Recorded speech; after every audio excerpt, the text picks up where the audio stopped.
Bismillahirrahmanirrahim. Elhamdülillahi Rabbil alemin. Vel akibatu lil muttaqin. Ve la gudvana illa ala zalimin.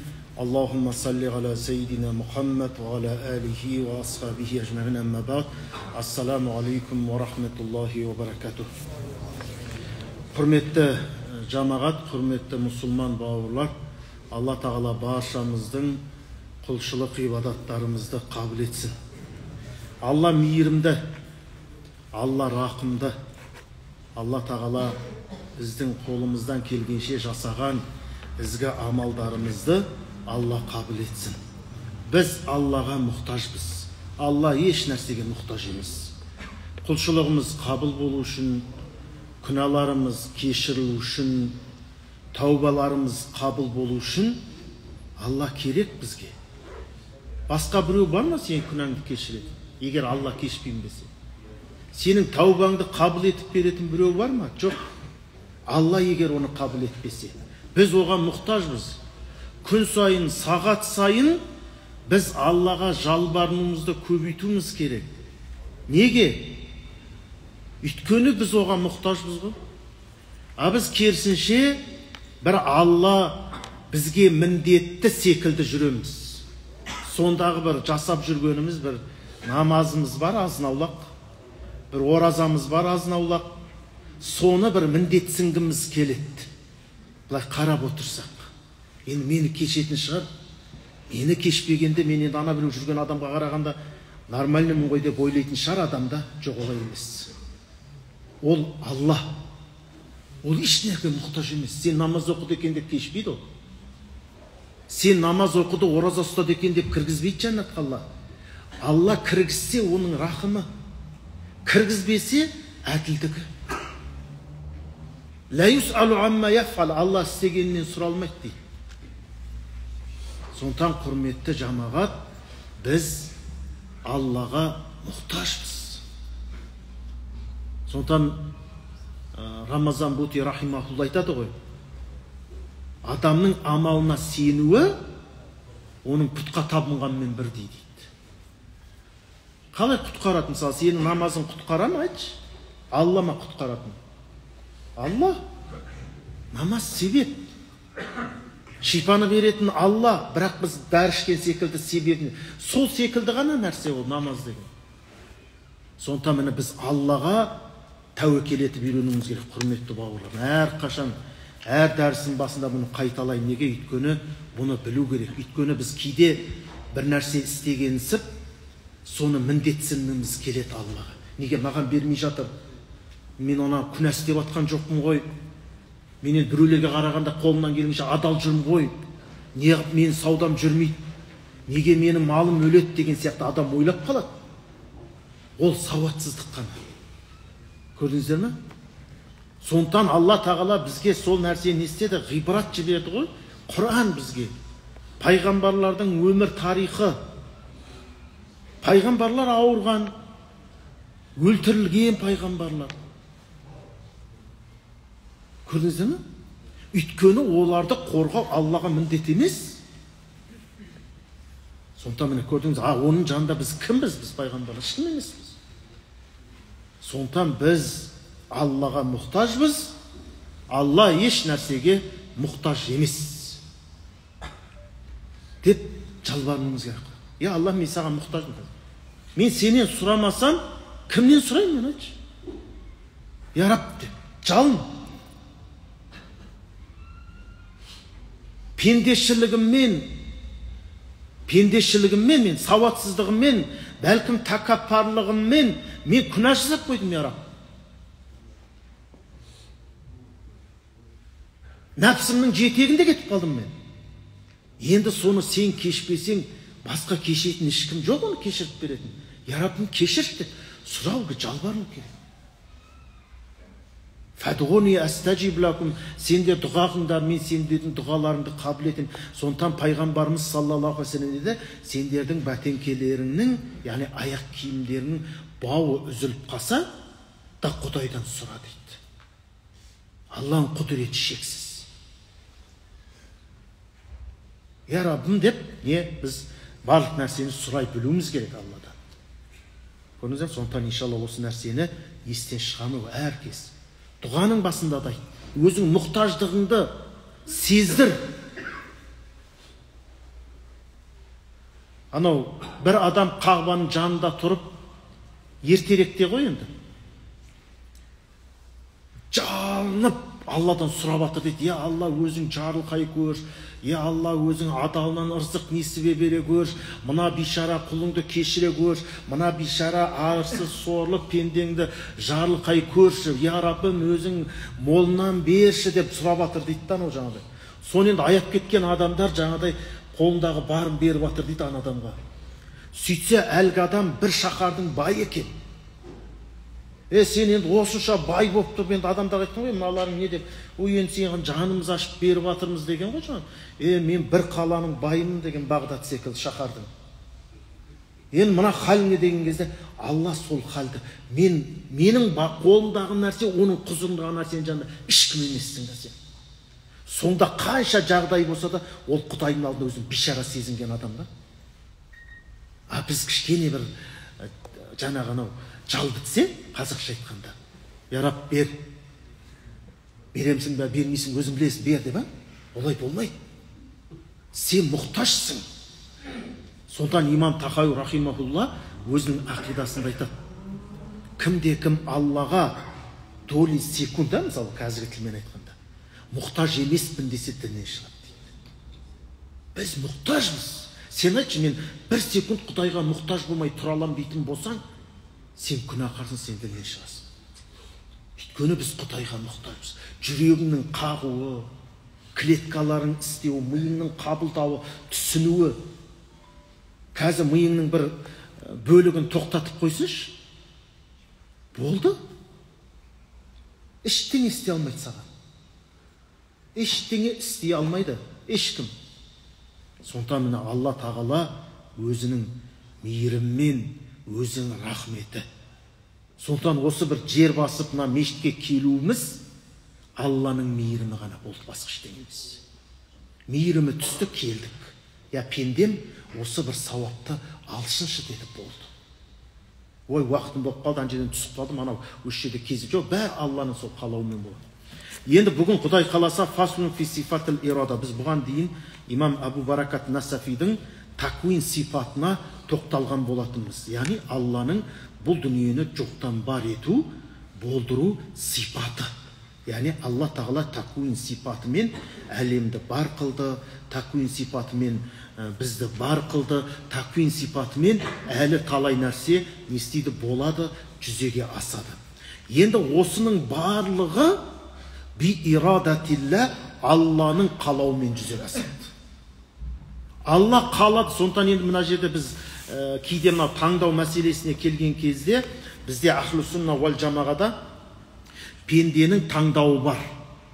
Матуриди сенім мектебінде, яғни бүгін сіздерді ешкім мәжбүрлеген жоқ. Өздеріңіз таңдау жасадыңыздар. Сол таңдауларыңыз бүгін жүзеге асып, бүгін осы мешітте, дәрісте отырсыздар Алланың қалауымен. Бірақ пенденің еркі жоқ мәселелер бар. Мысалы, сенің ер немесе әйел болып, қыз бала немесе ұл бала болуың сенің еркіңдегі нәрсе емес ол. Ол Алланың қалауындағы нәрсе. Сенің атанаң, ол сенің таңдауы емес, Алланың ол беруі. Осы уақыт. Көрдіңіз бе? Әйтпесе бәріміз пайғамбардың заманында өмір сүріп кете салатын едік қой. Ешқандай да жаңағыдай бүлікке, ешқандай бір фитнаға ұрынбайға, дұрыс па? Жоқ, олай емес. Сондықтан бізде өзіміздің таңдауымыздағы нәрсе бар, және Алланың қалауындағы нәрсе. Енді осы Алланың қалауына байланысты болады. Бізде таңдау бар. Мысалы, біреу ойлауы мүмкін, Құдай қаласа үлкен бір профессор боламын. Сол таңдауы, оның еркі бар. Мысалы, мен үлкен бір жақсы программист боламын, болмаса үлкен мен бір ұшқыш боламын. Таңдау бұл адамның. Құдай қаласа, барымыздың басым бөлігімізде бар деп ойлаймын. Шіркінай бір Құран жаттап алсам екен, шіркінай Құран жаттап алсам екен деп, қари болсам екен деп жүрген ойлаймын. Бір ондай адам жоқ емес шығар деп ойлаймын. Бірақ сол ниетіміз қалис болса, Алла береді сол әрекетке.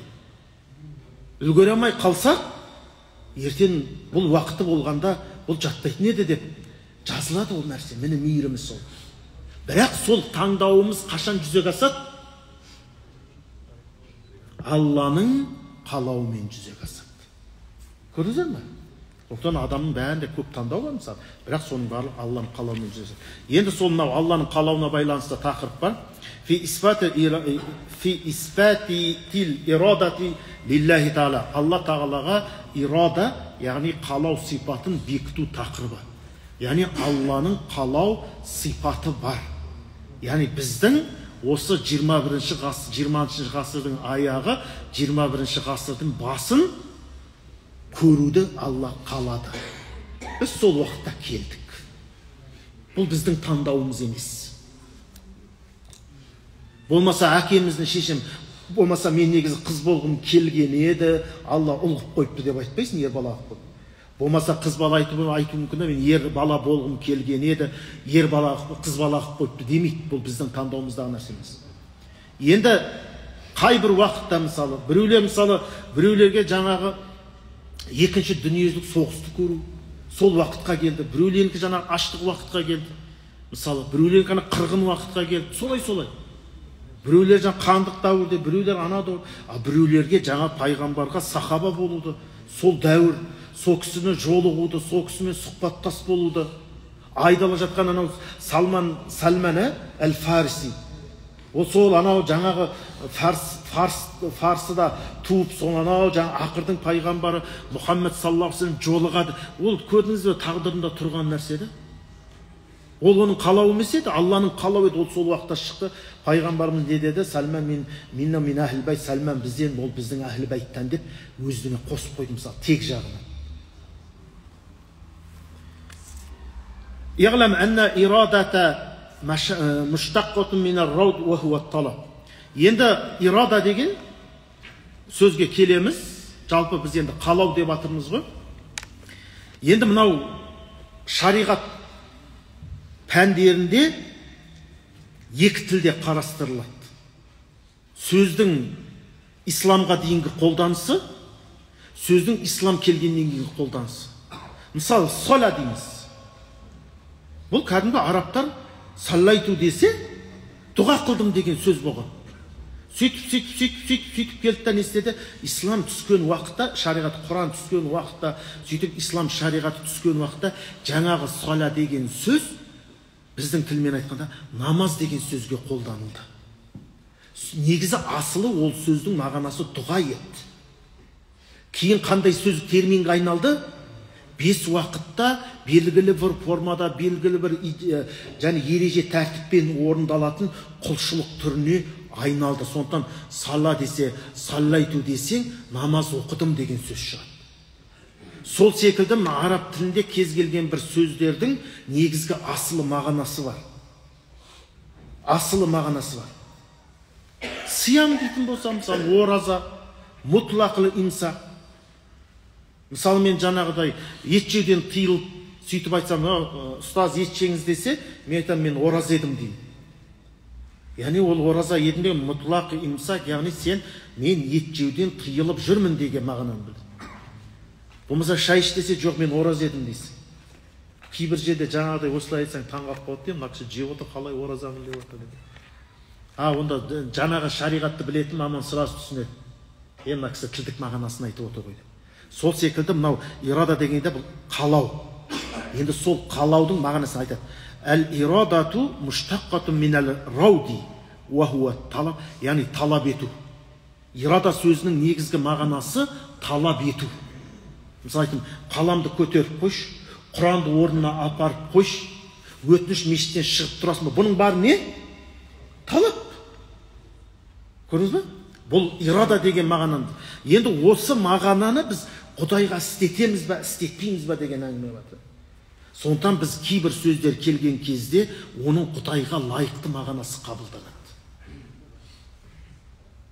Мысалы, Алла қалаушы, мен қалаушым десем, Алланың қалауы мен менің қалауым бірдей бола ма? Жоқ, ол не нәрсе емес. Алла сөйлейді, біз сөйлейміз. Сен сонда екі сөйлеуді бірдей дейсің ба? Жоқ. Біздікі жаңағы мынау ауыз қуысымен болады. Қазір мынау алдымыздағы кейбір тістер түсіп қалса, кейбір әріптер шықпай қалады. Тамағымыз ауырып қалса, кейбір әріп шықпай қалады. Болмаса сол секілді бір адамда рыс шықпайды, бір адамда басқа шықпайды деген сияқты. Алла тағала ондай құралмен сөйлемейді. Алла сипатымен сөйлейді. Алланың сипаты бар кәләмдегі. Сол секілді мен Алланың қалау сипаты бар. وَلِهَذَا يُقَالُ فِي الْمِثْلِ لَا يَكْذِبُ الرَّائِدُ أَهْلَهُ أي طالب الكلام. Yani la yakzibur ra'id. Ra'id деген жаңа рауд, қалаушы, талап етуші өзінің отбасын алдамайды дейді, егесін. Мысалы мен айтсам, бауын бір құман шай бересің ба десем, болмаса жаңа бір стақан су бересің ба десем, маған айтпайды ғой, сен алдап тұрсың деп.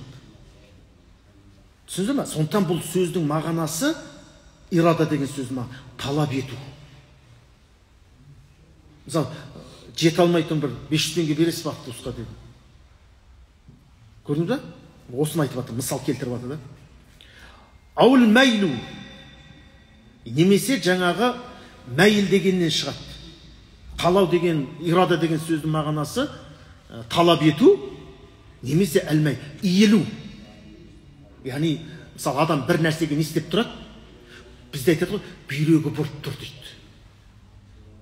Сондықтан бұлдың да асыл не?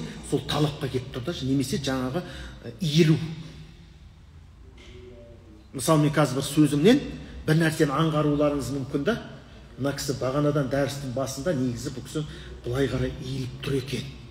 Өйткені сөзінен көрініп тұр деген секілді мағына шығады. Осындай мағына береді.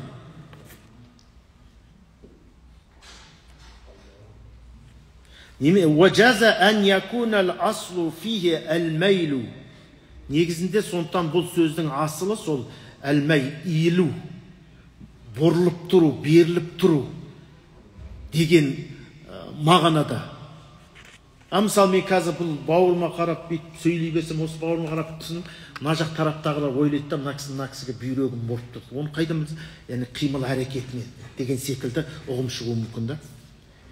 Илля аннаху истугмила фи талаб. Бірақ негізінде ирада деген сөз талап ету деген мағынаға істетіліп кеткен. Негізі асылы әл-мәйл, бұрылу, яғни бүйрегі бұрып тұр, соған иіліп тұр деген мағына болған екен. Лима анна талибу лишей ямилу ан. Негізінде суннанын истиқамати яминатан ау ясаратан. Сондықтан негізінде бір нәрсені талап етуші, ол негізі не істейді?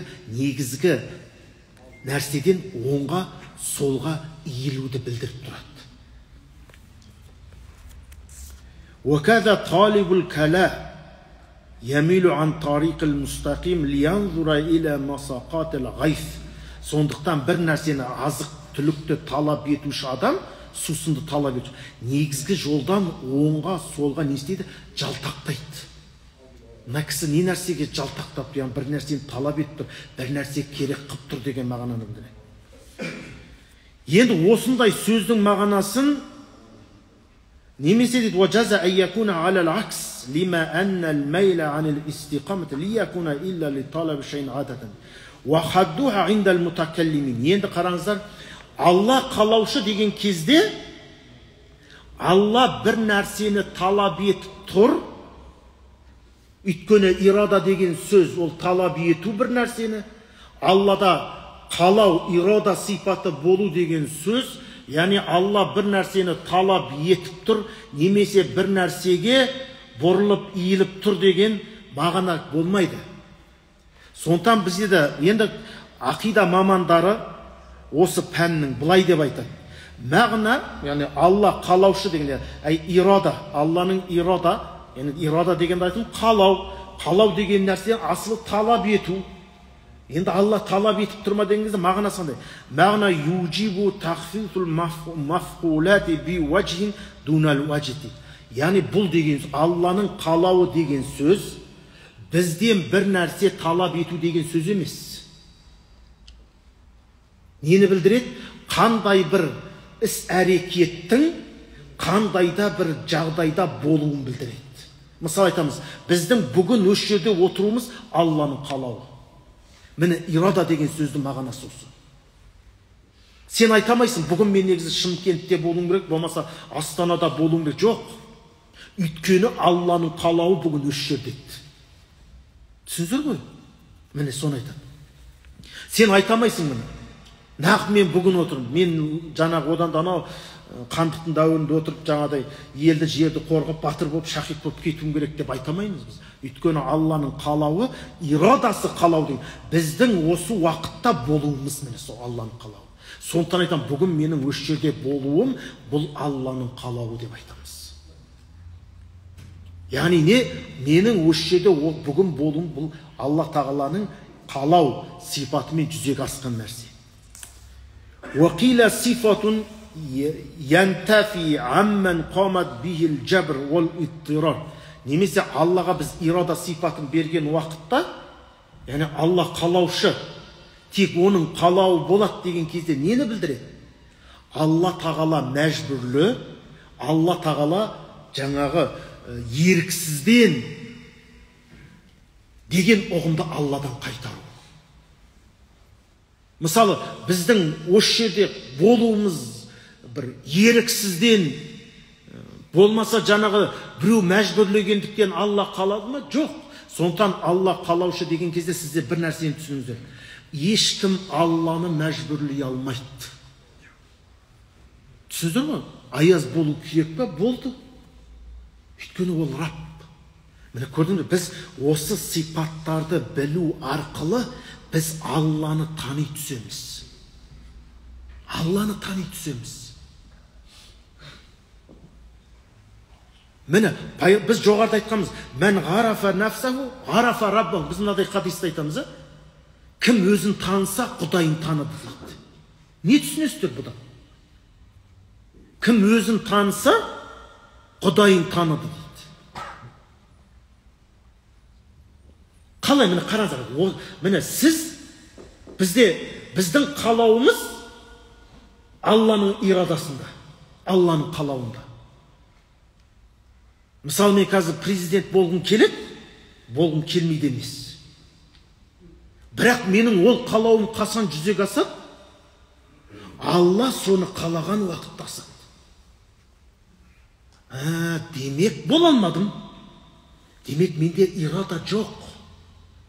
Менің жаңағы қалауым деп тұрған нәрсем, ол менің таңдауым екен. Чемпион болсам, анадан алсам, ананы сөйтіп мешіт салсам, ана жерде бүйтсем, ана жерде бәрі ислам институтын салсам, мына жерден жақсы бір көпір салып берсем, ана жерден халыққа бір жақсы балабақша салып берсем, мына жерден бір заманауи мектеп салып берсем, бұның барлығы біздің қалауымыз емес, таңдауымыз екен. Сол біздің таңдауымыз немен жүзеге асады? Алланың қалауымен жүзеге асады. Бірақ сол сіздікі қайырлы таңдау болған үшін Алла сізге сауап береді. Ол жүзеге аспаса да. Өйткені сіздің оған дәрменіңіз жеткен жоқ, бірақ сіз алдыңызға қойдыңыз да, сіз соған сауап алдыңыз. Сол секілді кейбір күнәні де ойламау керек. Алла Құранда не? Инна бa'да занни исм дейді. Ақиқатында кейбір ойлардың өзі күнә дейді. Көрдіңіз бе? Сондықтан жаңағыдай ойға адам кетіп қалмау керек. Жаман ойласаң, ол күнә. Ал егер сол күнәға Алладан кешірім тілесең, астағфиралла, не деп кеттім мен не ойлап кеттім, Құдай сақтасын дейсің болсаңыз, субханалла, міне Алланың соған бір сауап береді сізге. Бірақ ол сауап қай уақытта? Егер Алла қалап, жаңағы Алладан қорқып өзін тежеген болса, сонда ғана оған сауап. Ал егер жаңағыдай ол, мысалы, бүйтіп анау дүкенді ашып, ішінен бір тәшті алып кеткісі келіп, болмаса бір ұялы телефонды алып кеткісі келді, дайындалып ойланды да план құрып келді, есікті ашты жаны, бүйтіп есікті ашып атқан кезде жаны, бүйтіп төбеден камераны көріп қалды да, астағфиралла, қой мен, бұл сынды тоқтай. Оған сауап жоқ. Өйткені оны Құдайдан деген қорқыныш тоқтатты ма? Не тоқтатты одан? Қой, ертең Фейсбукқа, Инстаграмға шығып кетіп жүрермін десең, сен өзің ойландың, Алла сақтасын, бір істі ойландың да жаңағыдай, сөйттің, астағфиралла, не деп кеттім деп тоқтайтын болсаң, оған сен сауап аласың. Ойладың, жасамадың, сол үшін Алла бір сауап береді. Ал бірақ сіздің тоқтатуыңыз Құдай үшін болмай қалса, ой, не ойлап кеттім, астағфиралла, ертең біреу естіп қойып Фейсбукқа шығып кетіп жүрермін дейтін болсаң, оған не? Сен күнәласың. Ойлағаның үшін күнәласың. Сондықтан ана қазақта айтады ғой бізде, жақсы сөз, сондықтан әрқашан жақсы сөз айту керек, жақсы ойлау керек. Құдай қаласа жақсы болады, Құдай қаласа өсеміз, Құдай қаласа санымыз көбейеді, Құдай қаласа деп не жақсы ойда болу керек. Енді мен жоғарыда нәрсе қайтайын. Демек біздің қалау жоқ бізде. Алла қалай ма? Қалаушы. Демек сен өзіңді таныған, Құдайың таныды деген сөз. Өйткені менің қалауым орындалмайтын болса, Алланың қалауы ғана орындалады деген сөз шығады. Мен біреудің мен туралы бір нәрсе айтады-ау, жамандап жүреді-ау дегенді мен біле алмаймын, бірақ оны кім біледі? Алла. Міне әңгіме осы жерде. Кім өзін таныса не дейді? Мен ғарафана, кім өзін таныса Құдайын таныды дейді. Мысалы, сіздердің мен туралы не ойлап отырғандарыңызды мен білем ба? Жоқ. Алла ше. Міне, сіз уже Құдайды таныдыңыз да. Біреу мен туралы ғайбаттап жүргенін мен білем ба? Жоқ. Ал Алла ше. Біледі. Сен несіне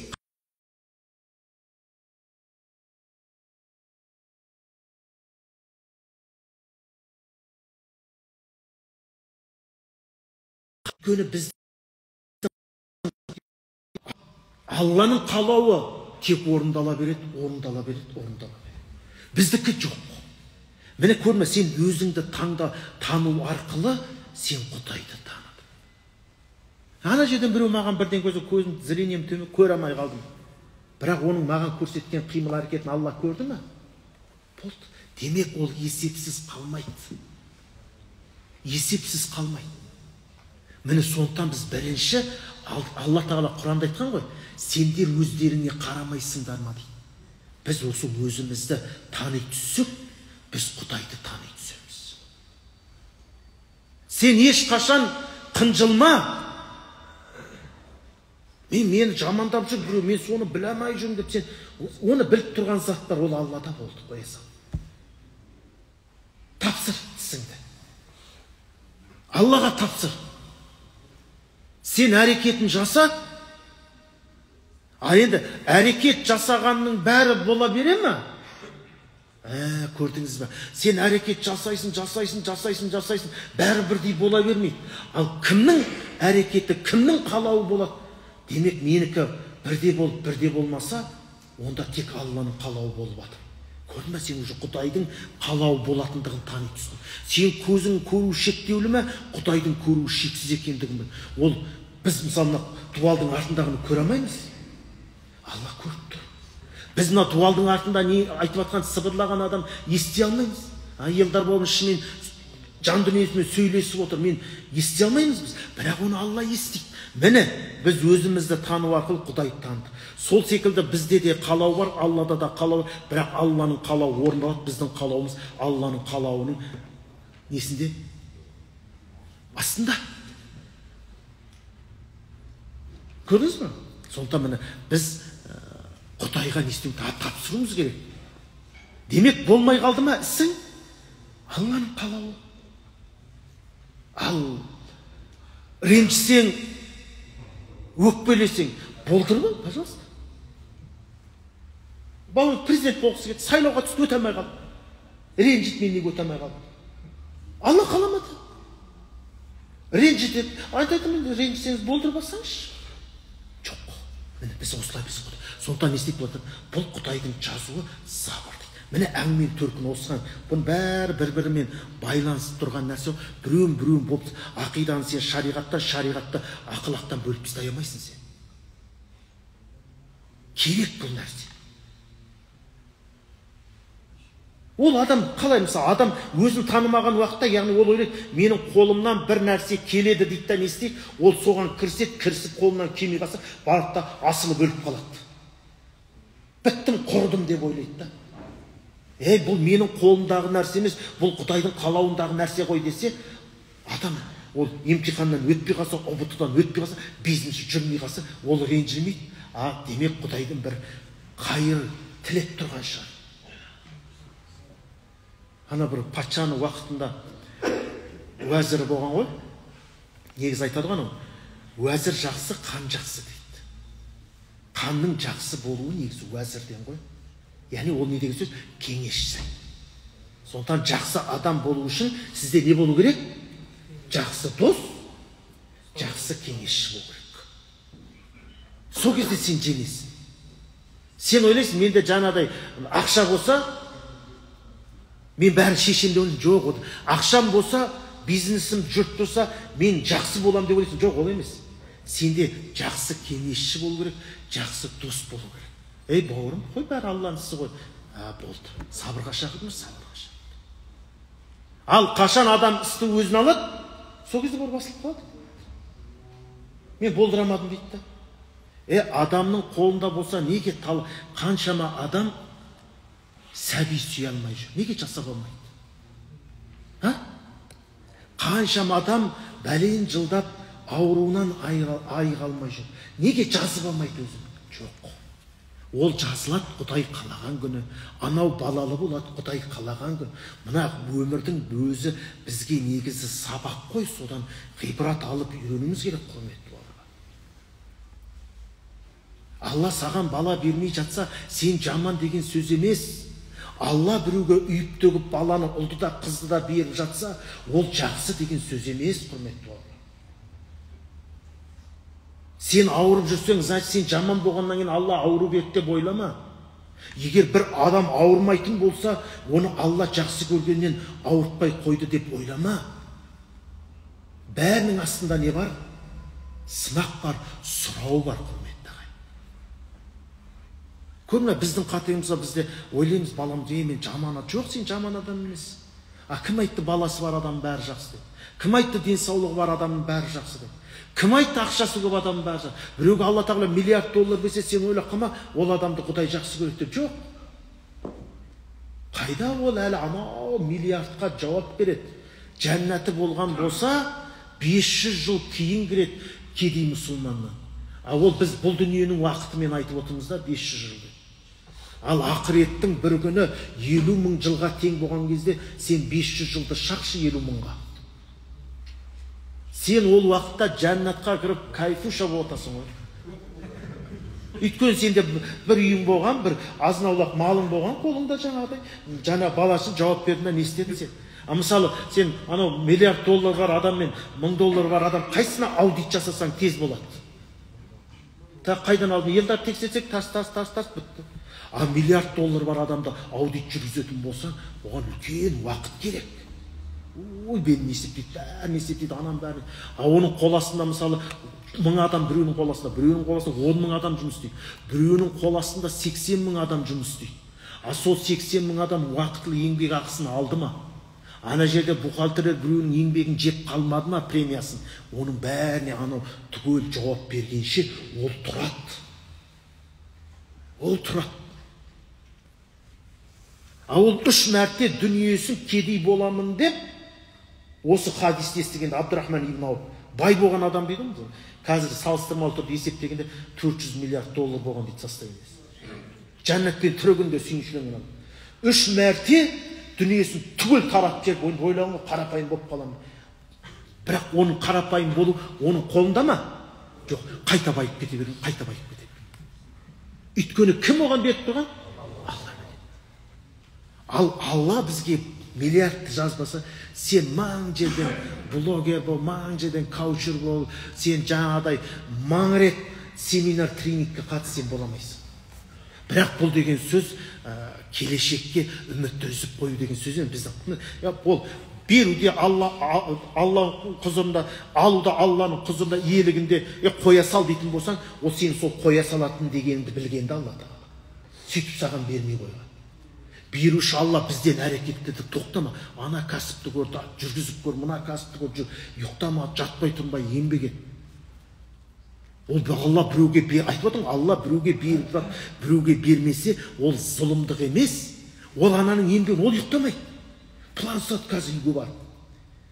Бағалар қанша болып отыр, қандай болып отыр, қайсысын басырым, қайсысын қолдана бір бүйтіп отырып та бір істі бастай салды, миллиард жиналып қалған жоқ. Ол соған бәлкім денсаулығынан айырылды да ол. Оған ол миллиард жай келген жоқ. Біреу оны орындықта отырып, компьютерда қарап отырып, грижа болып белді. Оны сен қарайсың, миллиард доллар бар деп ойлайсың да, бірақ былай қарасың, денсаулығы не сол істеген. Сондықтан ол оңайлықпен іс келмейді. Сен біз ойлаймыз қазір, ол президент болсаң, рахат шығар деп та. Былай қарасаң, уақыттары жоқ адамдар ғой. Кездесу, ұшу. Анау ұшып қонудың өзі сіз ойлаңыз, оның қаншама оның энергиясын алып қойып жатыр да, өйткені ол стресс анау. Ойлайды, қорқа адам, біреу жарып жүре ме, жарып кетем, самолет қонбай қала ма деп. Өзі бір 3-4 мәрте самолетқа қонып қойсаң, айтасың ғой, тыныш жүре берейінші деп ойлайсың ғой. Бірақ еріксіз ұшасың да. Анау тіріл десе жаның қалмайды жаңағыдай. Құдайға сенесің ғой, бірақ сонда да жан керек та. Сондықтан жаңағыдай Алла тағала мейірімді, Алла тағаланы тану үшін өзімізді тану керек. Мен әлсізбін бе? Демек Алла қандай? Күшті. Көрдіңіз бе? Менде қалау жоқ па? Демек Аллада не бар? Қалау бар. Менің көруім шектеулі ме? Демек Алланы көруі шексіз. Менің естуім шектеулі ме? Алла сыбырды да естиді. Менің білуім шектеулі. Біз әлі көп нәрсені біле алмай жатырмыз. Бірақ Алланың білуі шексіз. Бәрін біледі. Міне, өзін таныған Құдайын таныды өзі. Сондықтан пайғамбарымыз саллаллаху алейхи вассалам деді, Алла тағаланың 99 есімі бар, кім Алланы жаттаса, 99 есімін жаттаса, жәннатқа кірді дейді. Алла тағаланың 99 есімін жаттаған адам Алланы танымау мүмкін емес. Ойлашы. Менің 99 түрлі сипатым мен қасиетімді біліп алсаң, сен мені бар ғой, жатқа білетін адамсың да. Дұрыс па? Оқысын, қай уақытта ұйықтайды, қай уақытта тамақ жейді, қай уақытта кітап оқиды, қай уақытта. Оны сен біліп алдың деген сөз ғой. Сондықтан анау енді мысал ғой, енді ол Алла сақтасын. Анау фильмдер болады ғой, банк тонайтын, олар ақылдасып бара салмайды ғой, дұрыс па? Кеттік деп. Ана охрана қай жерде камерасы бар, қай жерде жаңағыдай охранник, қай жерде олардың қарулары қандай, одан кейін ана сейф ташатын дайындалады. Оны келдің екен деп біреу ашып бермейді ғой. Түсіндіңіздер ме? Көрдіңіздер ме? Сондықтан ол не істейді? Ол анау нені түгел толық біліп алады. Сол кезде барып кірсін. Ол білмей тұрып, білмейді ғой қай уақыт, қай жерде охранник тұрған, қайдан білсем, тарс етіп уақыт сіз не істейсіз? Ақшаландырып барған кезде. Сол секілді біз Алланы толық таныған уақытта есімдерін оны толық танимыз. Өзімізді таныған кезде біз оны толық танимыз. Алланы толық таныған уақытта сен кім боласың? Сен әулие боласың. Мысалы қазір сіздер отырғасын, мынау қолымдағы қоқысты бүйтіп апарам, қоқысқа тастаймын, өйткені сіздер қарап тұрсыздар ғой. Сіздер болмасаңыз бүйтіп лақтырып саламын. Бүйтіп қарап лақтырып саламын. Аялдамада бүйтіп су ішіп тұрсаң, жаңағыдай. Адамдар тұрса бүйтіп анашып несін бұрап апарып сақ қоясың ғой, бүйтіп. Ал ешкім жоқ болсын, тастай саласың. Значит, ол жерде мен айтайын деген нәрсем не? Сен Құдайды танып тұрған жоқсың, болды соған ол жерде. Өйткені адамдардан емес, сен Құдайдан ұялуың керек еді. Біз адамдардан, ана камерадан ұяламыз. Камера мүмкін істемейді да. Анау адамның бәлкім зрениесі нашар, сен көріп тұрған жоқ та. Ал Алланың байқамай қалуы, оның бір нәрсені білмей қалуы мүмкін ба? Міне, көрдіңіз ба? Сондықтан сіз адамдардың алдында істеген нәрсеңіз, істемеген нәрсеңіз оңаша қалғанда істемеңіз. Ол ұят болады. Сондықтан адамнан бұрын Құдайдан ұялу абзалырақ деген. Мысалы, мен сіздерден ұялғаным жақсы ма, әлде Алладан ұялғаным жақсы ма? Алладан. Сондықтан ол сіздердің алдарыңызда жаңа бір тақуалық форма жасаудың маған шаң тозаңда пайдасы жоқ та. Ол Құдайдың құзырында болмағаннан кейін. Ойбай, мына кісі не деген сызылып тұрған, о, мәшалла, әдебі керемет екен деп айтатын шығарсың, бірақ одан маған түкке жоқ, пайда жоқ қой. Құдайдың құзырында сен ондай жаңағыдай кішіпейіл болмағаннан кейін. Сондықтан бірінші біз, сондықтан ана қазақта айтады ғой, оны біз бойдақтарға істетіп кеткенбіз ғой, жалғыздық Құдайға жарасқан деп. Бұл негізі сөздің мағынасында жалғыз ол Құдай ғана. Басқа ешкім жалғыз бола алмайды. Қайдасың дейсің да, сен мысалы, досың айтады, үйде жалғызбын дейді. Жоқ, сен жалғыз емессің. Сенің екі иығыңда екі періште бар. Және сені жіті бақылап, көріп біліп тұрған Құдай бар. Сен қалай, сені үш адам қарап тұрса, сен айтасың ба, мен жалғызбын деп айтшы. Айта аласың ба? Сен онда сен оңаша қалғанда, міне көрме, сіз Құдайды таныған уақытта, сіз ешқашан жалғызбын деп айтамайсыз. Жалғыз айтамайсыз. Көрдің бе? Қалай сіз жалғызбыз деп айт, жалғызбын деп айт, сен жалғыз емес, ол жалғыз кім? Алла ғана. Яғни біз қайда бармай, Алла тағала не істейді? Біліп тұрады. Алла біліп тұрады бәрін. Көріп тұр. Сондықтан адамның көзінше істемеген нәрсені оңаша қалғанда істемейді Құдайды таныған адам. Ал адамның көзін нәрсені істемеген, оңашада істеген адам, ол Құдайды танымайтын адам. Көрдіңіздер ме? Сондықтан өте ықтиятты болу керек. Жаңағы пайғамбарымыз Осман радиаллаху анху кіргенде, жаңағы балтырын бүркеуі, періштелер ұялатын адамнан мен қалай ұялмайын деген. Көрме, сондықтан пайғамбарымыз не деді? Ұялмасаң, білгеніңді істе, қалағаныңды істе деді. Яғни ол несі? Құдайдан ұялмасаң, білгеніңді істе деген сөз. Ол сендерден ұялғанның не қажеті бар маған? Тұқпайды жоқ мен. Бәлкім сіздердің ой, мына кісі керемет екен деген бір сөздеріңізге қалатын шығармын. Бірақ ертең Құдайдың құзырына барғанда не болады? Міне соны ойлауымыз керек, құрметті ол. Сондықтан иншалла сабағымызды келесі сабақта жалғастыратын боламыз. Алла тағала бізге пайдалы ілім нәсіп етсін. Субханак Аллахумма бихамдик, ва нашхаду ан ла илаха илля анта, ва настағфирука ва натубу илейк. Аллахумма тақаббал минна иннака антас самиул алим, ва туб алейна я маулана иннака антат тауабур рахим. Аллахумма ваффиқна иля ма тухиббу ва тарди. Я Аллахым, сен мейірімдісің, сен рахымдысың, я Алла. Тек сенің ғана қалауың болады. Я Аллахым, біздердің жақсы ниеттерімізді, жақсы ойларымыздың іске асуын өзің нәсіп ет, я Рабб. Я Раббым Тағала, бізге зиянды нәрселерден өзің бізді тыя көр, я Аллах. Я соңғы демізде ла илаха иллаллах Мұхаммед Расулалла деп жан тапсыруымызды баршамызға нәсіп ет.